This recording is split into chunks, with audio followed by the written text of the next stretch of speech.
మన యాసంగి సాగు చేపట్టినటువంటి వరి సాగులో మనకి చలి ఒకటి ప్రధాన సమస్య. అదేవిధంగా మనకి ఏప్రిల్ మాసంలో మనకి ఈ ఉష్ణోగ్రతలు కూడా ఎక్కువగా ఉండటం వల్ల కూడా అది కూడా మనకి సమస్యగా ఉంటుంది. ఈ చలి వల్ల మనకి ముఖ్యంగా ఏంటంటే మనకి ఈ నవంబర్ డిసెంబర్ మాసాలలో మనకి చలి తీవ్రత ఎక్కువగా ఉండటం వల్ల మనకి కొంతవరకు పంట మీద నష్టం జరుగుతుంది. ముఖ్యంగా ఏమిటంటే ఈ నార్మల్లో మనం నవంబర్లో 15 నార్మల్లో పోసుకున్నప్పుడు ఈ చలి తీవ్రత అంటే 12 డిగ్రీల కన్నా తక్కువగా రాత్రి ఉష్ణోగ్రతలు ఉన్నప్పుడు మనకి నారు చనిపోవటము, నారు ఎర్రగా అవ్వటము, అదేవిధంగా నారు ఎదగపోవడం జరుగుతుందండి.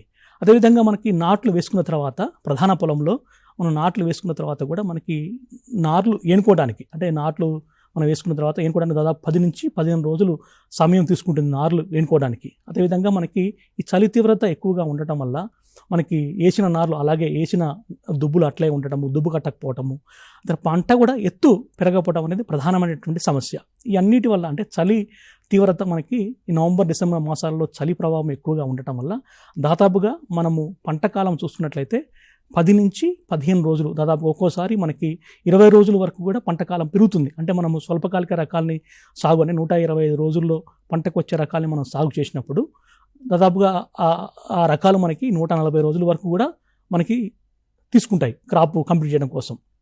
ఇది ప్రధాన సమస్య. ఇలా మనకి కాలపరిమితి అంటే సాగు చేసుకున్న రకాల యొక్క కాలపరిమితి పెరగటం వల్ల మనకి ఏప్రిల్ మాసంలో కనుక గింజ గట్టిపడే దశ ఉన్నప్పుడు మనకి ఏప్రిల్ మాసంలో ఎండలు ఎక్కువగా ఉండటం వల్ల ఈ గింజల మీద పగుళ్ళు ఏర్పడి మనకి నూక శాతం అధికంగా అవ్వడానికి అవకాశం ఉంది.